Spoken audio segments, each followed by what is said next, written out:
All right. Hi everybody. This is the last class in our series of classes talking about the basics and fundamentals of Maya. All right. We talked about how to render out classes in our last class, and we're just going to continue from there and try and tie it up by putting everything that we may have rendered together, all our passages, and getting them ready to making the video with. All right. Um, so, like I've said in our previous classes, whatever you're rendering out of 3D, you have to think about it not just as one um, single picture, all right, but as a combination of pictures. So this is an image that I just downloaded off internet, and just to show you some of those parts again, I showed you many other pictures that depict long passes. All right, but again, I'm just showing you to refresh your memories on what we are doing. Yeah. So in this picture, there's a diffuse or color render, which just gives you the basic color value of the render of the object you are rendering. There is an ambient occlusion, which gives us a black and white graded version of our render showing with light in the areas that are closest or facing the camera and darkness in the areas that have corners and not facing the camera. Right. Um, this person has also rendered light separately. Right. So that's something that you can think that you should consider in your work, is that you can even render your light and the effects of your light separately so that you can balance them up later and produce something much more complete, something that you can work with and edit later on. This is another one that I've taken off the internet, and again, you can see um, lights that have been rendered separately. This is the key light, your light, the rim light. All right, the rim light is a pretty important one to always try and render if your software has it, because it helps you to bed your object back into a scene where you have rendered, because some of the ring lights will stick on the light of the environment. So it is always an important sort of light to bring back into your composition. All right. Then there's obviously a reflection map, a specular map, a depth map, and of course this is the composition uh, of everything together. Um, so you have seen here the word composition, and that's the word that we use to describe the bringing together, the layering together of all these parts in a software. So we're going to be dealing with how to bring those images together, how to make our composition. We'll be working majorly in After Effects and for a bit in Nuke. All right. Um, I'm not going to go through how to get all these patterns in. I'm going to focus mainly on specular or reflection map, the GDEP map, all right, and your beauty map and your occlusion map. There's no occlusion here, but an occlusion path is one of the three that I always recommend that you at least render out no matter what you're doing. Render an occlusion, render a depth path so that you can do some depth of field work, all right, or something like depth of field work, or you can invert it and then use it as some kind of fog if you are dealing with rendering out some kind of environment, right? So reflections, whenever you can, of specularity, whenever you can, is do the path and inclusion path plus your beauty path, which always gets rendered anyway. Alright, so I'm gonna let me quickly just take you to After Effects where I have brought in the file. that we will work with. Okay, let me just clean this off again and then do them one by one once again. Um, just deleting the file. So, I'm not going to teach you how to work with After Effects. That's beyond the scope of this. All right. But if you just follow the things that I say, you will get an idea of how to bring your own stuff in. So, this is our project tab. All right. This is where all the files that you are working with can itemize out and list it out. So to bring in a new file, I can do file and import. All right. And here is the folder where we're working out of our test folder. And this is our beauty part, the one that usually contains all the information. So what I do is select the first of the sequence, which is we must have we talked about rendering out the sequences in our last class. So all you need to do is select the first um, frame and then pick that you want it to import as a sequence, all right? And another footage, all right, so that it joins it up as just one continuous length of frames, all right? So we import that.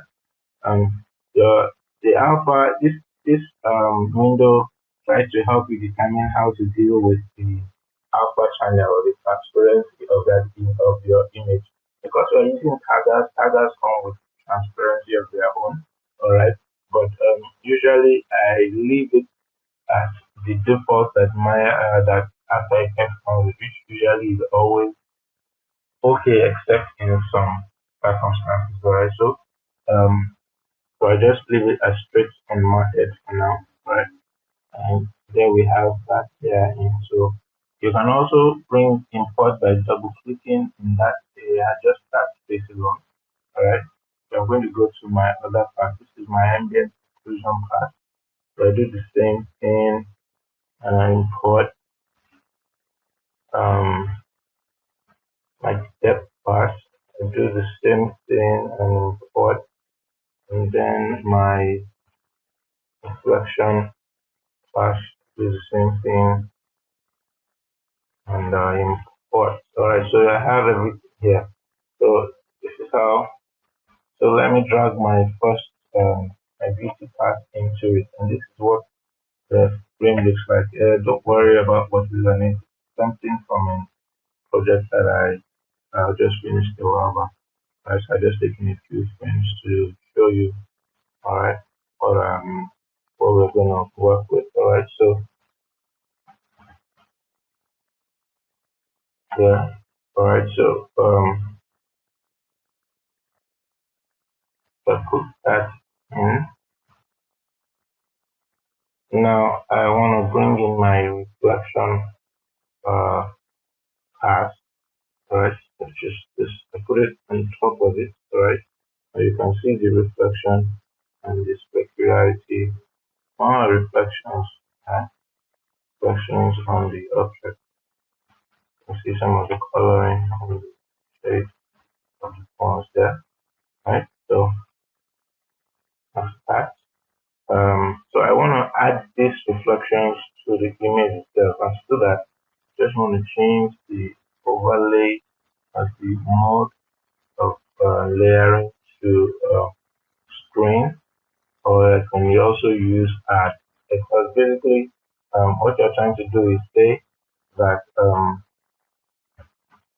you want to keep the white, the lighter layers, right, and whatever coloring it comes with, and you want to take out all the black and multiply the multiply layer uh, mode is the way to take out black, especially, and leave your white in. So I do add for green. The green gives us because it is parameter of the screen. You can begin to see how some of the areas that were not so bright before become bright because we have added in the reflections of the object. Alright, so you can see. So, and you can control this by simply reducing the opacity or increasing it down. I'll leave it at 100 for now. I want to bring in my occlusion path. So I bring it and drop it on top of everything else. My occlusion path, like we talked about, is just a layer of black and white that helps delineate corners or areas not facing the camera and areas that are facing the camera, right? So, so this is what our occlusion looks like. In this case, we want to take out our white and leave those dark areas that help us to add a bit of contrast and to our render. So I can do that by using my multiply mode, alright. I want in those particular areas. You can try it on out and see how the darkness works in those areas. But multiply pretty much works okay, alright. So you can go in and your object begins to take a bit more light. Not for instance this area. Uh, you can notice that without the occlusion it is pretty flat. But with that it takes on a bit of contrasted look that gives a sense of shadow and depth, right, to your object. So there we are. Finally, I bring in my depth path. Now, a depth path helps us to um, understand differences in depth, and then we can create something of a depth of field effect. Since we know, since our color gradation gives us a sense of depth of the object, right? The last one that should have been added is black, which shows that it's almost completely out of depth, right? Now to do this, I have to apply this depth over all the other parts. To do that, I need to compose this first three layers that I worked with. So I can go to layer pre-compose, just leave that there, alright, and then I can now apply my depth to it. So I select the former layer, alright, this one there, alright, and head over to my effects, and I'm going to be using fish loss lens air depth field plugin, alright, you can get it on their website. You can, um, alright, so you can do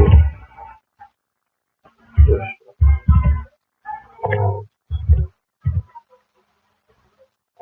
alright, and you can pretty much download it, alright, or buy whichever one you want, alright, and you can see on their website that you can get depth of field effects that you can get with this plugin. So I'm going to be applying that on my layer that is the composition of all the stuff we've done before. And so I can click that. Alright. Now I have to select my depth layer.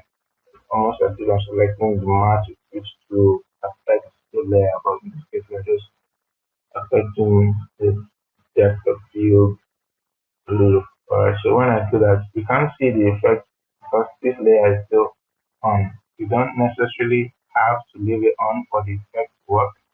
Alright, so put that below. Still um doesn't make a difference yet. So this one the X line is because this is the X version of the visual plugin. You have to buy your by yourself. Alright. So at least for the purposes of this, I can just work with this, and immediately already you can see the effect as already graded based on that same based on the same values that we had, white being the closest, and then grading down color depth, suggesting depth. So you can already see that effect, and these are the kind of things that you want to do or keep doing to make sure that people look at your work and feel like you a professional did this better than somebody who does not understand some of the ways in which our eyes work, all right? And so hyperflow is something you want to keep in your arsenal, something that you use on your work. So the idea is not to overdo it, right? Not to overdo it. Another way when you have a complex thing is to come down to show. This basically just gives you a way to see the of effects of your lens effect uh, of your blur effect. So I'm going to use sharp zone. The sharp zone is a visual way of seeing what part of your object are in focus and to edit that in a very interactive way. We can use that. The radius determines the size of the blur, alright? So sometimes don't push it too much. The focal point helps you to select where exactly the focus is at. So notice that as I reduce this, the white area helps us to see where we are putting in focus. Before there was this phone in front. As reducing that, you get the phone in the middle. All right. And by doing that, I can go as far as the phone at the back. All right. If I switch from my sharp zone to my normal block, you will notice that right now my last device is the one who that is the sharpest, and everything else is blurred in front of it. And so you can already see how you can drag focus um, a shot, a 3D shot working like this. All right. So this is it's just a simple way to get you to do some 3D work or depth of field work from your 3D render, and that will always give your render a bit more of that sense of realism that you need. All right, so that's how we work this in After Effects. Because to render, all right, you have your master layer. You come to composition, add to render queue, take that. All right, and then just set a bit of the settings that have to do with rendering. Um, the format, change it to QuickTime or standard outputs that look good usually all the time. If you have audio, you can put this on or off. Alright. I'm leaving it off because I don't have any audio playing through. You can resize with any of this while keeping the aspect ratio or switching off the aspect ratio and cutting it however you want. You can also crop it from the top or the bottom. So you can just leave this as this quick time as my render setting. Click OK, then select the um, name and file to save it as. So I'm just gonna try to just save that and then quick render and very quickly um, the thing renders out and you can work with files that you want. So um so finishing about now. Alright, so it's done. And you can display this um, very quickly. And you can already see how um, the areas that we left blurred in our sharp zone remain blurred, and our object at the back remains sharp and in focus. So that's how to do it. Don't forget, you can always come back to your sharp zone and change this over focal point and move it back whatever direction to affect which part of the object is in focus, right? And you can see again, the phone is in focus, the other two devices are out of focus, right? So there we are. I'm just going to save this and get out of After Effects. And then just to show you how to do this in Nuke. Alright. I've set up a few things. I'm just going to show you how to do a few of this on your own. If you are interested in it. So I'm going to just delete that node. Um,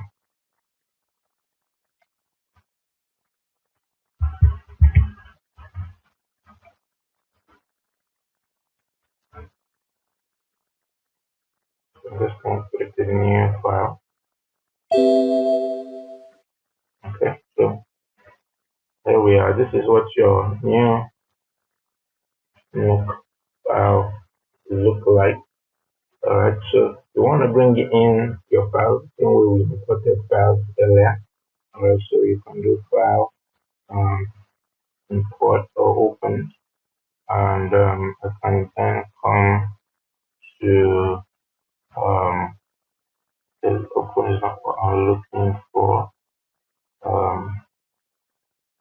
We're looking for read. Um,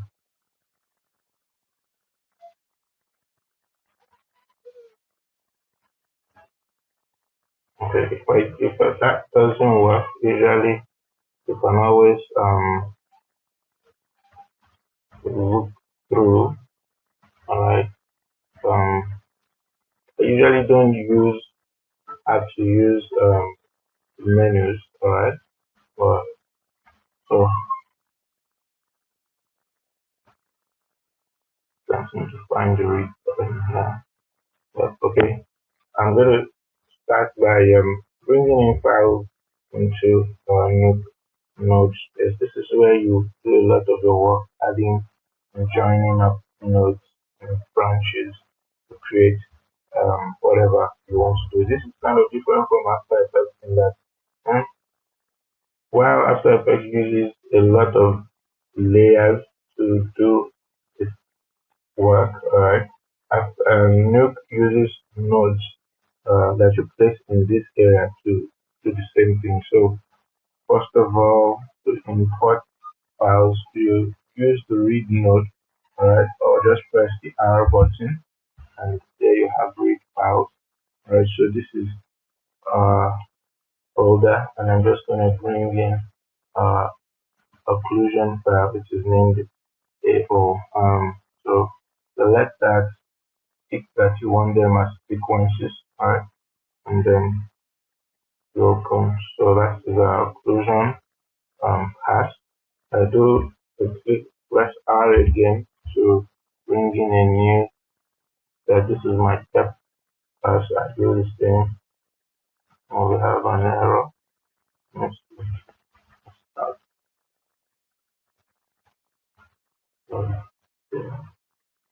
Okay, that was fine. So again, I press my R to come and bring in my reflection node. Bring that in too. Then one more R to bring in my field path. Alright, and then we have all of them. Right. Now we need to start creating branches, joining them to create the same effect. But how do we even see what our master build looks like before we start? So the drawing, this is our viewer, which is this space where we can see whatever we're working on and see a version of it.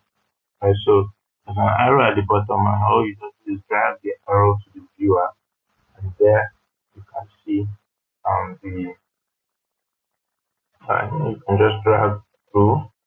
All right, drag through, and you see the animation flavor. These are just artifacts of the screen that I'm using. It's not part of the render in itself. All right, so this is what it looks like directly, and we want to begin to do the same kind of things that we did before. But in this case, we um, start by creating nodes to do the same operation of adding or multiplying we did with the render with the layer modes that we worked in earlier. Alright, so to do that, I want to press my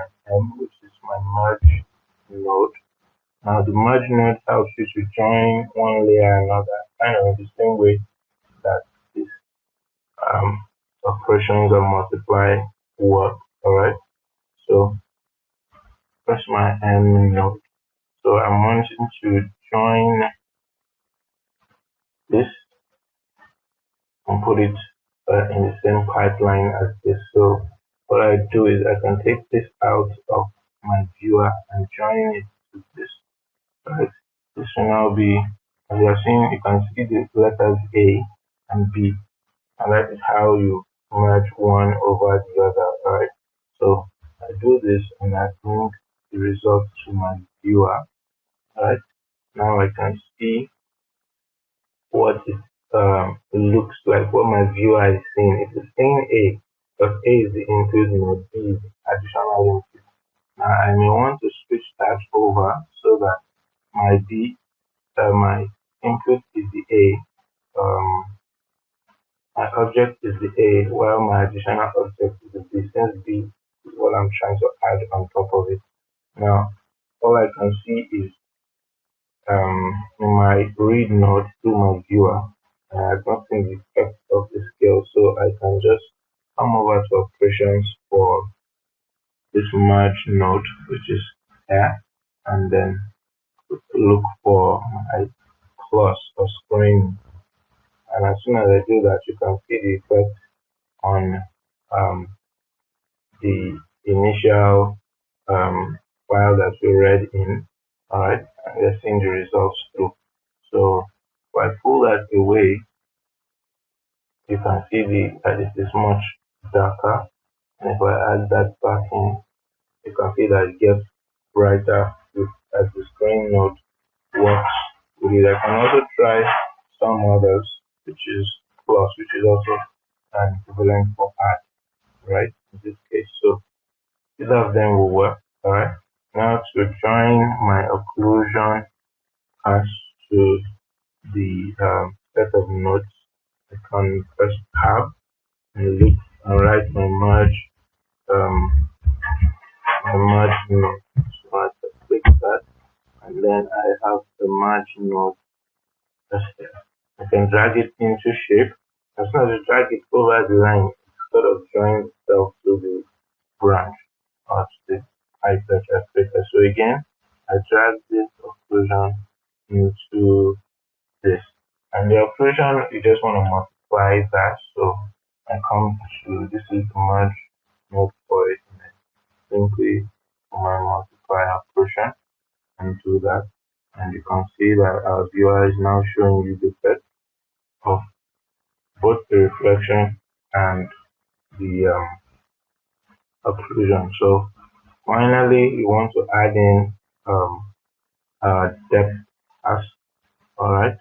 We're not going to use an outside plugin, alright, but every node that we're working with is in a sense a plugin of their own in their own way, alright. So again, I press tab to right through, and I'm now looking for my focus, alright.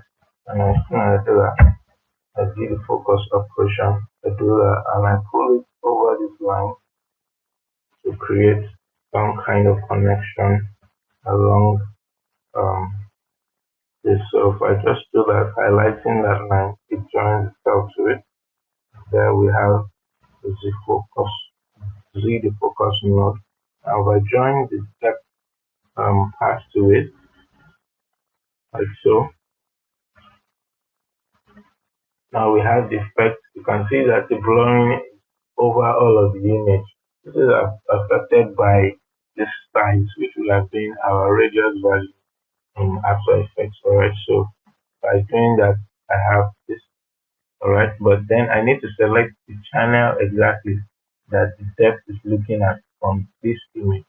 Alright, there's no RGB, which is what we want. Alright, there are ways to move all this and convert them into an RGB mode that they can work with. But for now, we can take any of the channels and just work with it. So I'm just going to select my blue channel, which will contain variations of the same white and gray and black. Alright, so I can now start working with my size to reduce the level of the blur that you can see. Um, and then the depth of field in itself, all right, and then the focal plane, which is the line exactly where our focus is at, all right. Um, Much the same way as we did in After Effects, we can then try and see some interactive way of determining where our uh, depth should be. Well, to do this, I click on the output node and I select focal plane setup. And you can see that we have this blue screen, which is actually a gradation of red to red, green, and blue. All right, green suggesting where the object is in focus, and red and blue suggesting where the object is not in focus. All right, and you can see as I do that, you can see the colors green show up. So if I wanted to increase that length of green, I and this a bit, and then use the focal plane to determine where the green is concentrated at, right? Because I'm not using all of the channels, my results are not the way they should be. That's more a product of the kind of format I'm using for my depth pass, all right? Um, so you want to take note of that. Bringing in depth passes for it. So because you are much better rendering out in OpenEXR where you would have merged all the passes and they will be named right so that Nuke actually knows where to read so that you can simply just select your depth.z path and you will be fine. Alright. So for now, just need to this makeshift of layers of channels, alright? And then you do the same thing that you did in After Effects, which is try and look for where you want to be in focus and then just select that as much as possible, drag your points to create that um, effect. I'm just going to leave it for now and then come back to my result, which is how it determines what I will exactly see, right? And we can see already that we have blurring some areas are sharp, right? Which is kind of thing that we want to get. This is not the best result possible, all right? But it just gives you an initial idea of how to merge all those uh, files together in Nuke, all right? Um, your level of arrangement with your branches is more of your own concern, all right? But you want to just note that that is how they are arranged. You can see some more complex looking arrangement of branches, but basically you are doing the same thing. Because as you break this down, this is the back plate of sky, all right, and then this is merged over the back plate of a um, 3D plane, all right, and then since this is an EXR format, all the classes have been merged into one. So you use a shuffle node to sort of remove and separate some of those channels in your EXR and then just do the same things you have done, which is merging your global illumination to your reflections, to your refractions, to lighting, to specularity, alright, and then passing out the result out to your viewer, um, where you can now see what the effects of what you have done, alright, and so this is just a basic on that way to give you an understanding of how to begin to put together all the parties you have and make them into something that you can render. So with this, I can, for instance, use a layered background or a background of some sort the background of this shot and say maybe try a ramp that um, mode such a way drag that onto that, and then they maybe use colors on object um,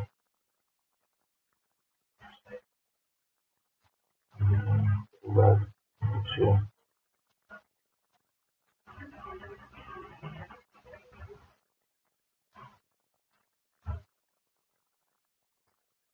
um,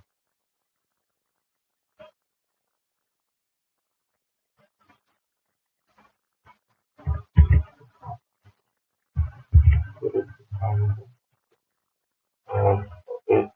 I'm not seeing the effects because there's obviously some layer inside this that is all black and it is blocking out the effects of that that gradient background. Of course, to be able to see the background, you would have to then have brought in a different another map. Uh, it should be your mask, alright, so that you can then mask these shapes and cut them out of the black background, and then you'll be able to see this gradient, this gradient that you have behind. Alright, so that's just a bit of it. There's always a lot more. Alright, this series was not meant to be exhaustive and very in-depth thing. I will probably be doing that in some later episodes, alright? But at least you get an idea, and then hopefully you learn something about um, how to do some of these things right, alright? There are a lot of people who know some 3D, alright, and who um, think that that knowledge is enough, alright? So they don't take the extra time.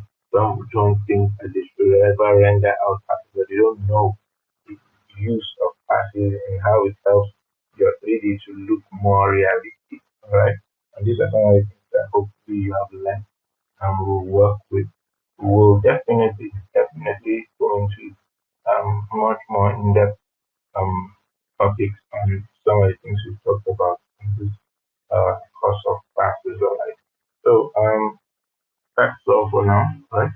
Take care and bye.